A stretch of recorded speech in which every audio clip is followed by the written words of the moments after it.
Girls and gents, as you all know, I am natural and I don't straighten my hair that often, but when I do, it is on the finer side, so my hair isn't as full when I straighten it as when I wear it in my curly state. So I really like to add clip-in hair extensions to add fullness to my hair so it looks natural, but at the same time, I can add a little bit of volume and length so my hair still looks nice and full, because you guys know I love full big hair. So I used to wear clip-ins all the time when I was relaxed, just because I had a lot of different textures to play around with, and I didn't have any issues with my hair reverting when it got into humidity.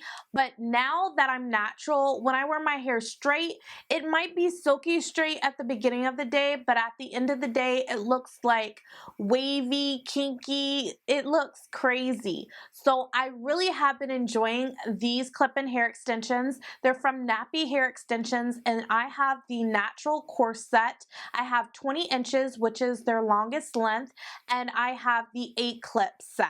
If you're natural and you really don't like wearing wigs or sew-ins, I definitely would check out these clip-in hair extensions because they do add a lot of fullness to your natural hair, and it will add a little bit of length as well. So I recorded myself installing my clip-ins in the style that I did today. You can wear it in a high bun, a ponytail, low ponytail. You can pretty much do anything with your clip-ins, but if you want to see how I installed them today, definitely stay tuned, guys.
If any of you are interested in purchasing these clip-in hair extensions, I will have the link in the description box down below. And we are also doing a giveaway for you guys, and I will have that information in the description box down below. So thank you guys so much for your continued love and support, and I will catch you all in my next video. Bye.